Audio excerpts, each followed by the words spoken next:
Hello everybody, how are you doing today? We're going to be going over hepatitis B as in boy. That's our lecture. Now what are going to be our objective that we're going to cover in this lecture? First, we want to know what the structure of hepatitis B is. We're going to go over how is it being transmitted among people. What is the pathogenesis of the infection? We're also going to go over the serologic course in order for us to be able to differentiate between acute and chronic hepatitis B infection. Then we're going to figure out how we make the diagnosis. And how do we treat? And that's it. So let's start. On the right side of the board, I've drawn out a beautiful structure of hepatitis B. We're going to start one by one by looking at the outermost structures of the virus. This little pointy, little round, mushroom-looking structures, that is the hepatitis B, HB surface antigen, which makes sense. The antigens that surround the outside of the virus. Then we walk our way inside the virus. The next thing in line, these little green dots that I drew on the board, are actually the hepatitis E antigen. E as in early. That's why they call it E antigen. That actually stands for early antigen. And we're going to find out why it's early.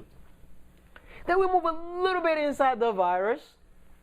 And we meet this guy that looks like they're in chain. I drew them out as C. C will stand for what? The hepatitis B core antigen. That's the guy that's inside the virus. That's called the core antigen. Then we move a little bit further and we see this nice little icosahedral nucleocapsid. Actually, icosahedra is actually 20 triangles with about 3 edges and 12 vertices. But we're just showing it as a little hexagon. Okay? So, but it's a nucleocapsid from the word nuclear. What do you think is in the nucleus? DNA. Very good. So the nucleocapsid of the virus actually encases the DNA of the virus. So hepatitis B is a DNA virus. But there's also a protein that allows the virus to replicate, right? So that the DNA can be replicated and we can infect cells. So it has a DNA polymerase from polymerization reaction, making more copies. Now, which family does hepatitis B belong to? It's actually an hepatina virus. Hepatina. Let's look at its family members. Isn't it amazing? Viruses have their own families too. I don't want to meet their family. It's probably not fun. Hepatina.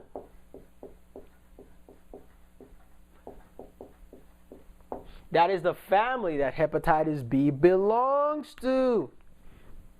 So okay, you can see HEP for hepatitis. Now let's look at the word hepatitis itself.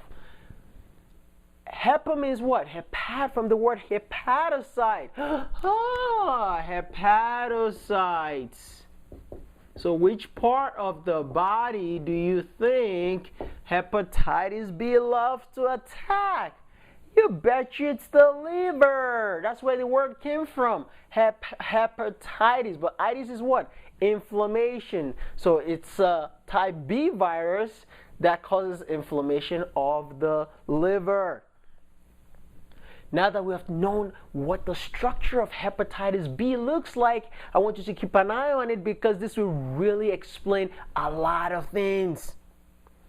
Now let's go over the next thing. How is hepatitis B being transmitted? How will people get infected with hepatitis B? Usually it's from bloody body fluids. Blood. or body fluids. So if a patient is infected with hepatitis B and you get exposure to a needle, right? If you get exposure to the needle that's been used to deliver medication or whatever to the patient, if you get stuck with this needle and you already have an active hepatitis B infection, that's how you get infected. Also, if somebody needs blood transfusion, right? People lose blood all the time. They become hypotensive and tachycardic. Maybe they got into a car accident, right? Or they try to have a baby and they have lost so much blood during the process, they might need to be transfused. Or they even have a GI bleed. They need a blood transfusion. And way back in the days, blood that weren't screened properly might have hepatitis B virus in it. Now today you won't find it as common because blood actually screened properly in the hospitals. So the chance of actually getting hepatitis B from blood transfusion today is very, very low. It's almost impossible because we catch it. But people can also, but if somebody gets a blood transfusion product that's infected, that's how they also get reinfected. Also, remember needles. People that do IV drug abuse, right? They share needles. If somebody has hepatitis B and you share the same needles, they can get infected. IV drug abuse, IVDA. Also sex, right? Because you can exchange body fluids during sexual activity, patients can actually get infected through sex. So, that is how you get transmission of hepatitis B. Check, check. Let's now go over the pathogenesis. Pathogenesis, the mechanism by which the virus infects, go in and attack the liver cells. So, the hepatocytes are usually the target of the hepatitis B virus. And the way that actually gets inside the cell is by binding to an unknown receptor. So let's try to draw out an hepatocyte. So this is an hepatocyte. I'm going to try to draw an hepatocyte because they kind of look like this shape. And they have receptors. We're going to give them little receptors. And this will be an hepatocyte. The hepatitis B virus is going to land, right? It's going to land on top of this unknown receptor. So what I'm going to do is just draw one hepatitis B. There you go. That'll be a little baby hepatitis B virus, by the way. Okay. Binds to an unknown receptor on the hepatocyte. And the process by which you get into the cell is called endocytosis. It gets engulfed into, binds and fuses and gets inside the cell by endocytosis. Endo means inside the cell. Now when this gets taken into the hepatocytes, automatically this is the beginning of an acute hepatitis B infection. Now, the patient's liver cells has been infected. So let's draw the new virus inside the cell. Now it's red. That's danger. It's in the building. And let's just kind of put the nucleus of the hepatocyte in there. This is the hepatocyte nucleus. Now, once you get infected, what's going to happen? Because this is an inflammatory process, an inflammatory cascade reaction is going to set in.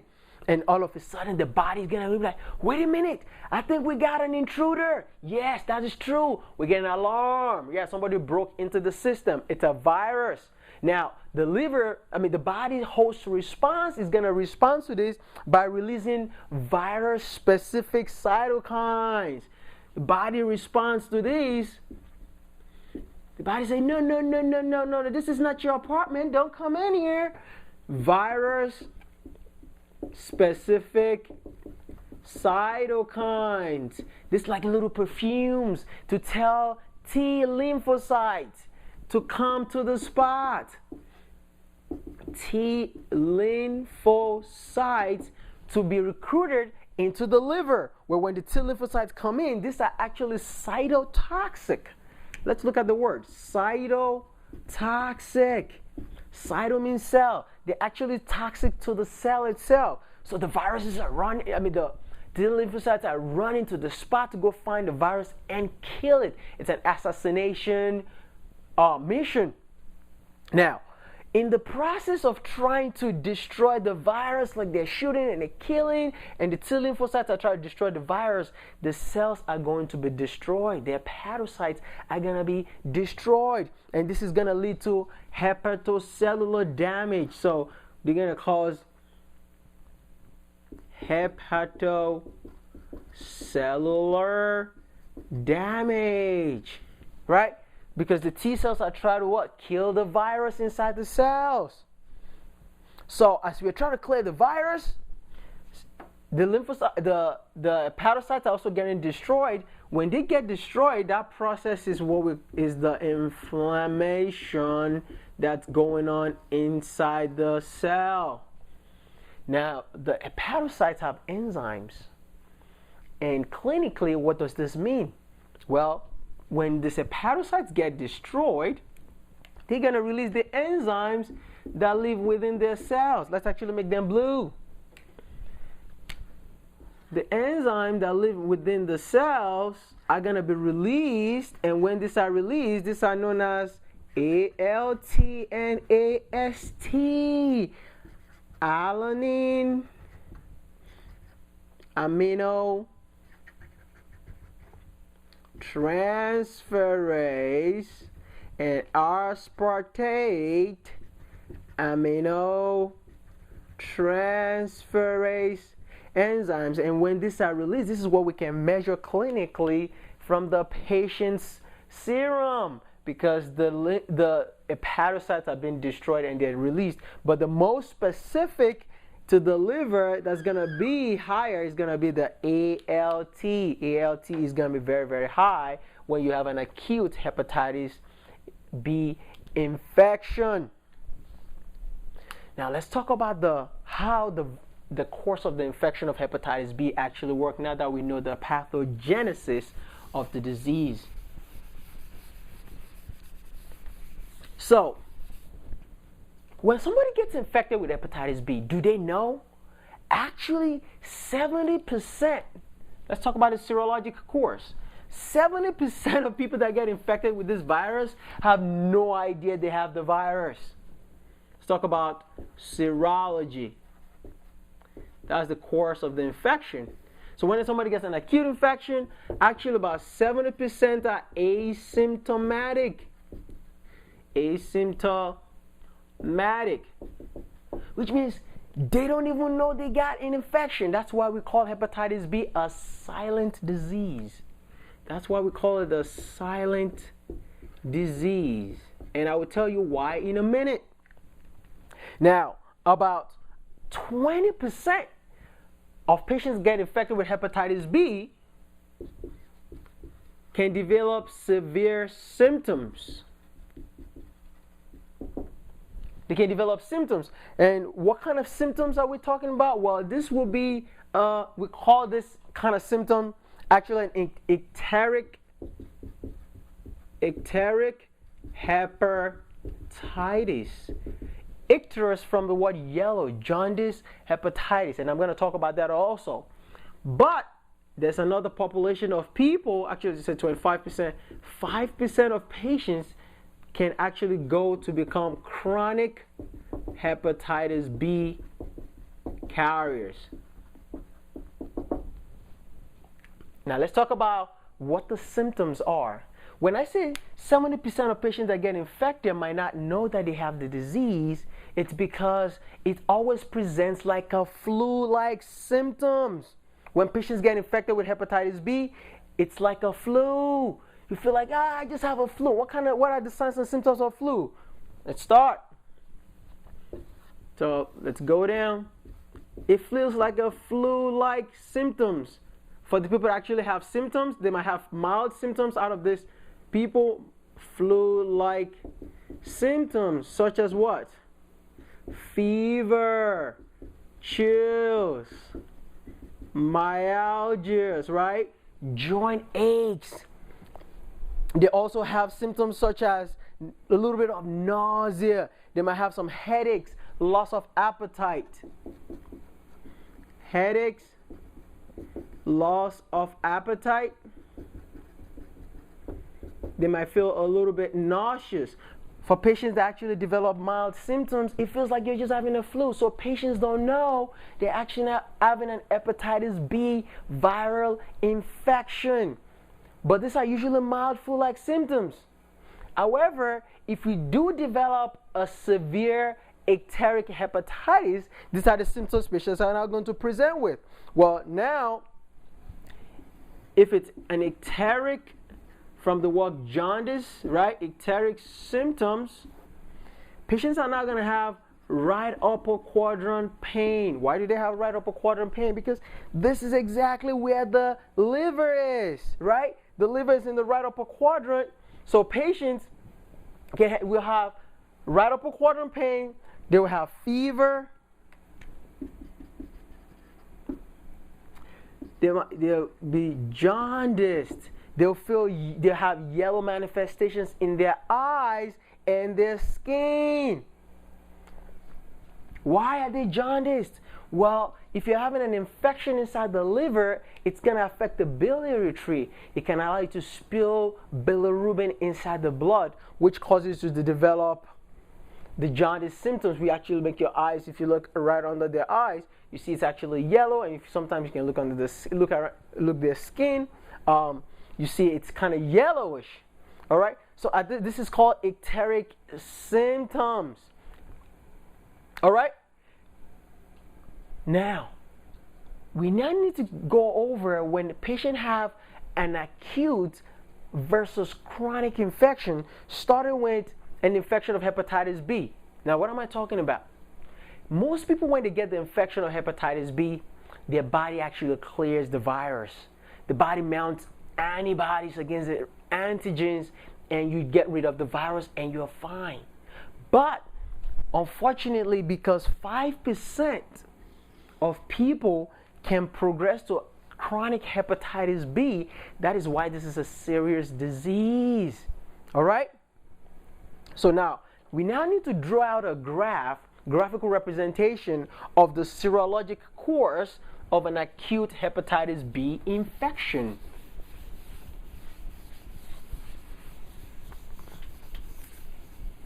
Using a graph. Now, this is a graph that I'm drawing out to represent, this graph is to represent an acute hepatitis B infection that a patient actually recovered from. So this is an acute hepatitis B infection with complete recovery. On the y-axis are going to be titers, which means the viral titers. On the x-axis, we're going to put weeks or months, preferably actually weeks, of how a patient have an infection of hepatitis B. I want you to focus on this graph very carefully because it's going to explain a lot of how we detect and make the diagnosis of hepatitis B. This is actually the fun part. When the patient gets infected with hepatitis B, they start to get an acute reaction, right? Those flu-like symptoms start about a week to 2 weeks after they get infection from the virus. Well, when the virus gets into the cell, the first thing that's going to go up, right? The first thing that's going to go up when we measure a titer during an acute hepatitis B infection is the hepatitis B surface antigen. So let's draw that out. So it's 0 weeks. Let's say this is 0 weeks. And let's make this 4 weeks. So in the first 2 weeks, we're going to use black to represent the rise in the hepatitis B surface antigen. So, see that? This is the hepatitis B surface antigen level is going to rise. That is showing us you have an infection of hepatitis B. Now, as soon as the virus is infecting the hepatocyte, what do you think the body is doing? The body is smart. It's like, I'm not going to allow you to have fun and just, destroy my cells. I'm going to start to recruit antibodies against you.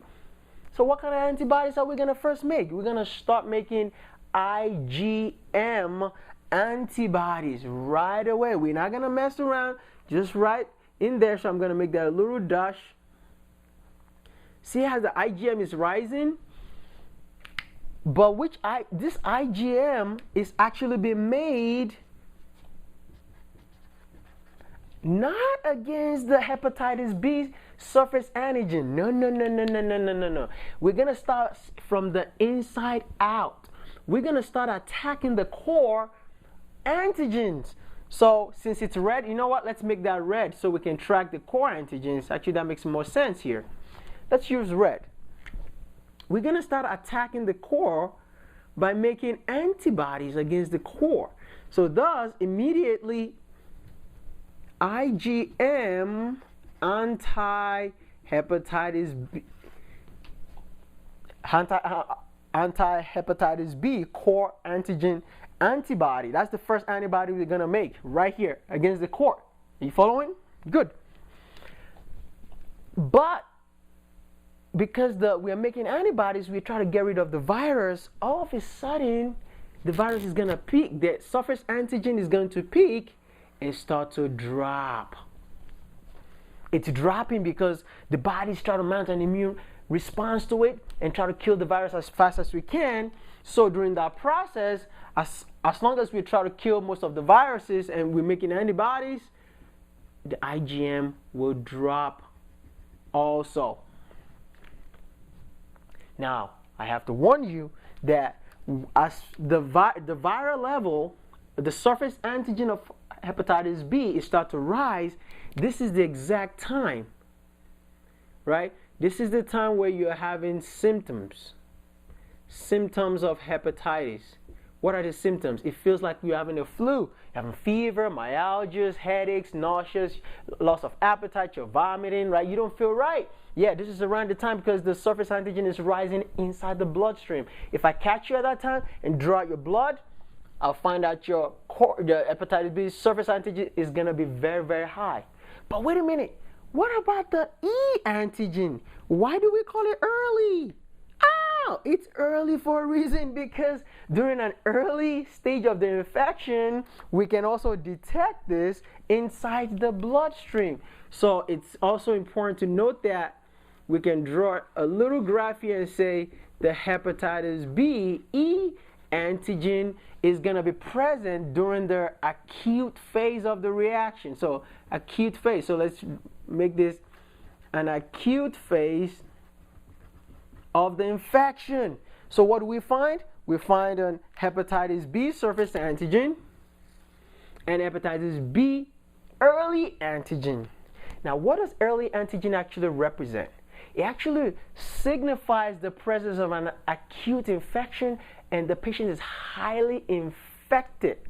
So, and also, E antigen represents high infectivity by the patient and also high levels of viral replication. Let's write that at the end of the board here so we don't forget.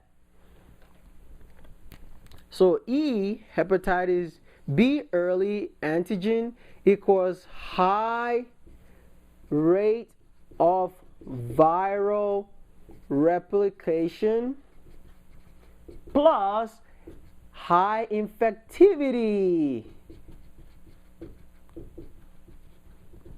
Now, how do I remember hepatitis B E antigen? Well, let me draw exactly what it looks like for real. It's actually a bomb.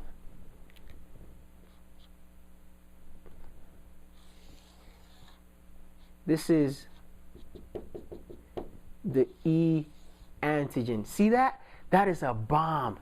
I think of E as an explosion during the acute infection of hepatitis B, because when it explodes, it's very, very effective. So if somebody gets, if you see, measure this, and you find out a patient has high levels of this inside the blood, ooh, that is not the time you want to get stuck with that needle. They are very, very infectious. Now let's continue our story. As we are making IgM, which is the first antibody that's made against the core, we need to make IgG against the core antibodies. So we're not going to forget that the body eventually will start to make, let's actually keep that also in red, during the same time, because the end goal of the body is to make IgG. So eventually we're going to make IgG against the core hepatitis B core antibody over time. Just as the same time as we are making IgM, see, IgM is going to drop off, but IgM is not going to last, so we want to keep the IgG around against the core antigen. Also, because we already have the exposure to the E antigen, the body needs to make antibody against the hepatitis B early antigen. So we make an IgG against, it's called an anti-hepatitis B early antigen. All right? Because we've been exposed. The body has to make an antibody, so next time you get infected, we already have the antibodies against it. Now, what about the surface antigen? The body still needs to make an antibody, but it takes time. It takes time. So therefore, once we clear, see how the hepatitis B surface antigen goes up and it gets cleared out of our system. As we are getting clearance out of the system, the body starts to make IgG against the hepatitis B surface antigen. This is what you want to become immune to the virus. You need this to become immune to the virus. IgG anti-hepatitis B surface antigen. All right? I'm sorry, not AG. There should be an AG there, okay? That's just supposed to be an IgG anti-hepatitis B surface. All right? Because this is telling us, wait a minute, you're cured. You develop an acute hepatitis B infection and you have recovered. You got exposed to the virus and you got exposed to the surface antigen, which is binding to your liver cells, right? They got destroyed. We made antibodies against them. We cleared them out of your system over a period of weeks. And later, we made antibodies against the surface antigen. Now, this is extremely important. Now, people always talk about, what is the window period? There's a little window in there, and we don't know. Okay, let's talk about the window period. The window period is the time whereby the body is mounting an immune response and successfully clearing the virus out of your system. So you got exposed, right? You got exposed to the virus, but because, think about it, we got to go to the factory to make antibody. It takes time. We got to go to Japan, go to France, get the parts. No, I'm kidding. We got to get the parts. The body got to assemble the antibodies, right? Because the B cells got to be made into plasma cells. Plasma cells got to make IgM. IgM eventually have to undergo transformation, and they have to be, and IgG has to be made. It takes quite a little bit of time. So guys, take a chill pill, relax. Now the time between when we actually start making IgG and when the surface antigen is being destroyed and being cleared out of our system is called the window period. Let's make the graph actually here. Okay? So, when somebody's in the window period, they're not going to be positive for a surface antigen because they're already getting cleared out of the system. the only thing you're going to be able to measure when you catch somebody during the window period where they still have an infection but it's been cleared is you're going to be able to detect this inside their bloodstream. They're going to be making antibodies to the core antigen, because as you can see here, the only thing you'll be able to detect between when the surface antigen is being cleared and making of this antibody right here is the core. There we go. See how that makes sense? So if you do a serologic test and the patient's hepatitis B surface antigen comes back negative and they don't have an IgG against the surface antigen, which means it's not ready to be made yet from the factory, you're going to see a positive IgG against the core. And you say, look at you. You actually have an infection. You just haven't cleared the virus yet, but we can detect it. All right? So this would be a great time to talk about, wait a minute. Well, after 6 months, somebody makes IgG against the surface antibody and they're cured. What about 6 months later?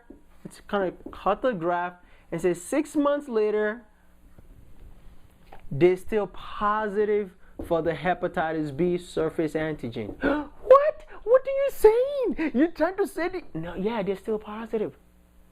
That means they graduated and become a chronic carrier. Because normal people, when they get exposed, right, we destroy the surface antigen, we make a bunch of antibodies, right, to the core, to the early ones, and eventually even to the surface. Look at that. We're making antibodies to this guy, and this guy. All three guys, we need to eventually make antibodies against them. But if we can't, and we still have a positive surface antigen, they now become a chronic carrier. They're going to be carrying for the rest of their lives.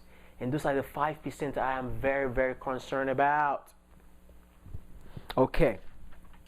Let's go about some exercises to put all this graph into a picture, like actually make sense out of all this.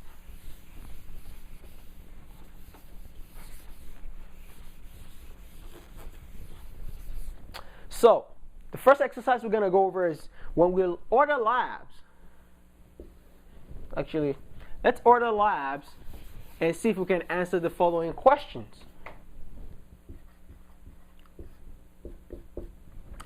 We draw a serology, and this is what the serology of the patient comes back to. The patient has hepatitis B surface antigen positive. And also, they have hepatitis B early antigen positive. That's the serology. After we drew the labs, what do you think is going on? Well, they have an antigen positive, and the early antigen, which represents they're very infective.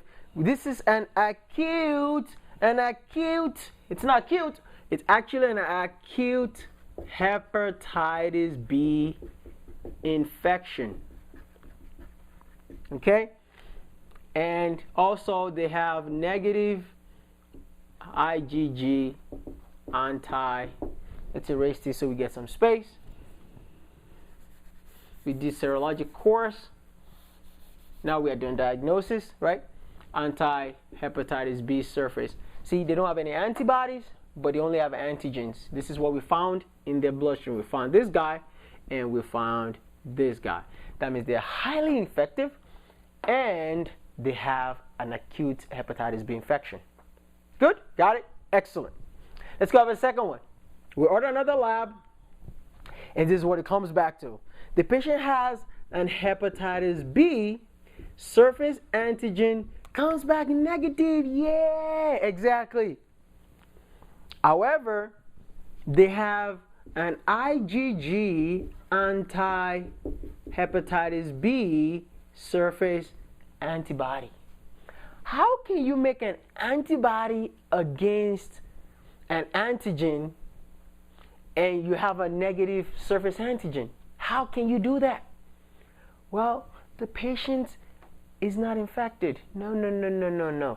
This is a patient that received the hepatitis B vaccine. Yeah, we go. The patient was vaccinated because they never had the antigen exposure, right?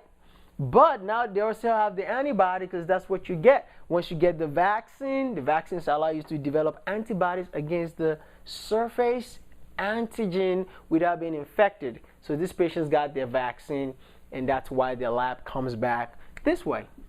See that? This is how you put it in together clinically. Let's look at the next patient case. This patient had an IgG anti-hepatitis B core. Their core was positive. They also have an hepatitis B surface antigen was negative, right? Also, they have an IgG anti-hepatitis B surface antibody comes back positive. What do you think the patient had? Think about it. Let's see. They have a negative antigen. They also have a positive antibody against the surface antigen. Almost looks like the guy that was vaccinated, but something is interesting. Where did the core come from? Wait a minute. The only way you can get the core of the virus in your body is by getting the infection. See that? The core is inside the virus.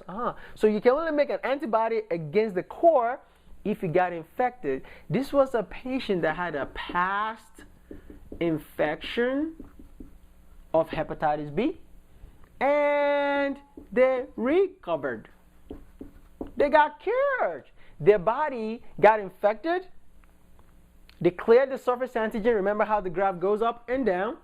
But they made an IgG anti-hepatitis B core, and they also made an IgG against the surface antigen. So the next time the virus comes over, they say, sorry, dude, we'll recognize you. We've got the soldiers that are going to recognize and they're going to shoot you like snipers. Got it? Well, we're not done yet. How about if you get an IgG, an anti-hepatitis B core that was positive, you check the surface antigen and it was negative. We check the antibody against the surface antigen and it was negative. That doesn't make any sense. We have an antibody against the core, but the surface antigen can't be found inside the bloodstream at all. And we don't have an antibody yet against the surface antigen. I think somebody's sitting in the window. What did you say? Yeah, somebody is sitting in the window, period. Window period. Remember, I told you when the patient is during the window period, they're actually clearing the virus. They're mounting antibodies and they're destroying the virus. But because it takes time, we've cleared the surface antigen, but we haven't had time yet to make the antibody. But look at what we've made so far. We've made some progress. We've made some antibody against the core. Which means the patient is still infected, but they are actually during the window period. All right? Remember, just again to remind you, the E, which is early, shows a signs of high infection. That's why these patients have an acute hepatitis B infection. All right? So, okay, also before we move on, we also need to remember that it could be IgG or also IgM, right? Just not IgG against the core, because remember IgM is made first. So if a patient just have an IgM against, oh, that's the last but not the least, actually, exercise. If a patient has an IgM against the core antibody, what do you think that represents? Well, and they also have a negative surface antibody. That's our last but not the least exercise before I forget. And let me do this. They haven't made an antibody yet against the surface antigen. What do you think the patient has? Well, it looks similar to guy on top, but in this case it's just IgM, right? Instead of IgG. This shows that the patient is during the window period, right? They've cleared the antibodies, they cleared the antigen, but they're waiting to make the antibody. So that's the IgM. That also represents the window period. Okay? Now, remember, 95% of patients that get infected will clear the virus. But that 5% is what we're worried about. Now, we said the 5% are going to move on 6 months later to have a chronic hepatitis B infection. Let's take a look at their graph, graphically, what this looks like.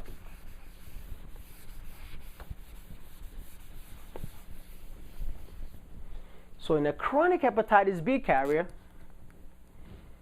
let's use blue. Chronic Hep B carrier. Let's draw the graph. We have titers, and we have about, let's make months in this case.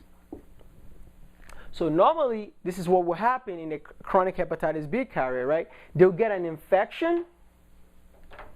They'll get an infection, just like everybody else. And the surface antigen, let's actually break this a little bit, will rise and rise. And instead of falling like the normal one in acute infection, the surface antigen parallels, and they continue to be positive for the hepatitis B surface antigen because they never made an effort to clear the virus. Also, these patients will they will make antibodies, however, against the core, but that is not strong enough. So remember, the core is blue. They'll make IgMs just as regular. The IgM is going to drop, but they'll still make IgGs. They'll make IgGs against anti-Hep B core. Now you might say to yourself, wait a minute, but they have an antibody against the core. That's not going to help. Remember, the surface is what binds to the receptor in their hepatocytes. As long as they're still having a positive surface antigen, that means they're carriers. They're highly infectious.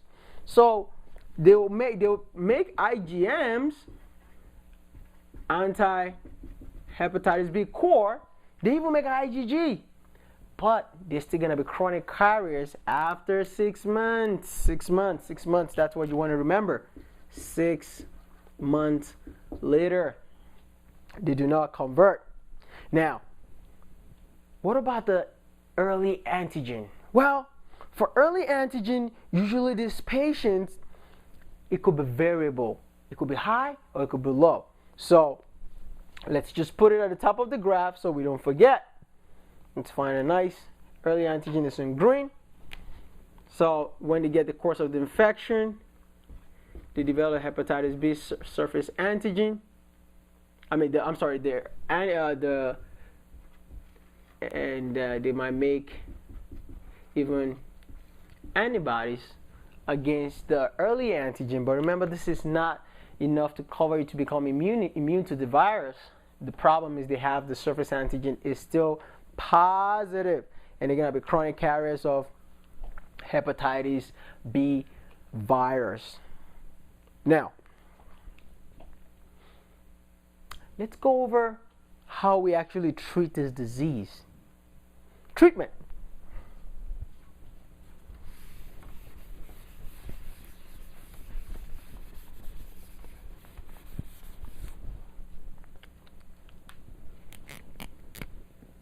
Well, there's different medications we give to treat hepatitis B virus. Well, my name is Adeleke. Let's try to spell my name. This is my name. Adeleke. So, in order for me to remember all the drugs that actually cause it, that we use to treat hepatitis B, I said, I'll change, instead of Adeleke, I'll make it Adelete, something like that. But it's, and I look at the word, I'm like, it looks like it's a delete. A delete. That looks perfect. That's the mnemonic we're gonna use. A, which is actually gonna be the alpha interferon. That's what we use to treat hepatitis B. D, another drug, adafovir. Adafovir. Let me show you what the mnemonic is so you see it. Adafovir. The next drug is L. Lamivudine. Lamivudine. ADE. The next drug is Entecavir, right? The antiviral drug Entecavir. And T stands for tenofovir. Or the other drug, telbuvudine. Telbuvudine. So, really TE. That's the mnemonic. Can you see? ADELETE. I delete. Sounds like a delete. And that's how I actually remember it, because my name is Adeleke. So I just said Adeleke, but instead of Adeleke, I just made it Adelete. If that works for you, perfect. If you can memorize these drugs without like cracking your brains apart, and if you can remember my name, or just says a delete, and you can actually carve out all the treatments we used to treat hepatitis B. Now, most people, because this is an asymptomatic disease and it's a silent disease, it's very important if somebody gets exposed to the virus, either through any blood products and they get tested, they need to get post-exposure prophylaxis.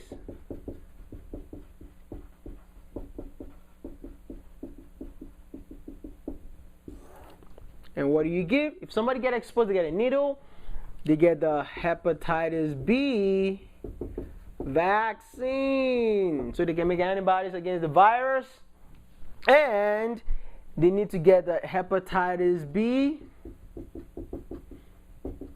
immunoglobulin. There we go. So if you get exposed to the virus, either through vaccine or blood needles, you want to get a vaccine right away.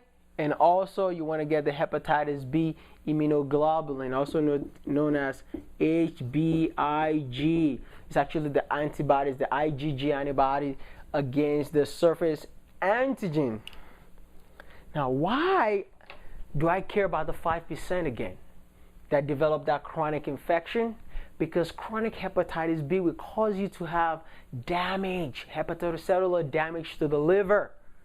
And damage will lead to what? Fibrosis. And fibrosis of the liver is known as liver cirrhosis.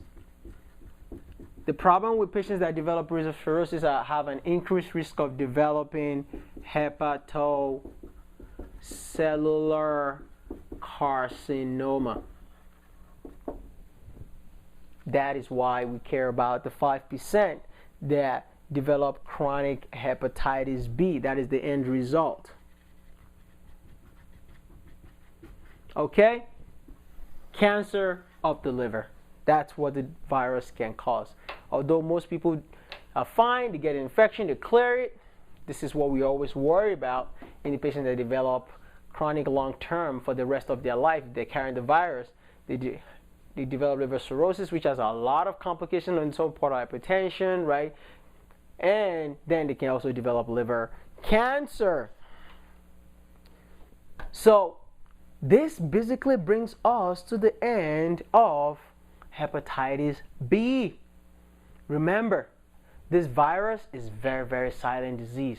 You feel like you just have some flu-like symptoms. Patients don't even think about it unless they get tested, and we get back to serology and make a determination if you have an acute infection or you've cleared it, or you need to be vaccinated, or you need to be treated with medications if you have predisposed to develop chronic hepatitis. Don't forget, this is the drugs that we use to treat, and if you get exposed, you get a vaccine or get the immunoglobulin. And that basically wraps up hepatitis B as in boy. Thank you very much for watching. It's Adeleke from Future Teaching Physicians. I want you to go on my website and watch more videos that I've created for you in cardiology, endocrine, cardiovascular system, even we're talking about gastrointestinal system, and almost every system you can think of in internal medicine, and just go to ftplectures.com to access over 80 hours of internal medicine videos that are made ridiculously easy, just like the one you've watched. Thank you very much. It's Adeleke again. Till I see you again, have a great day. Bye-bye.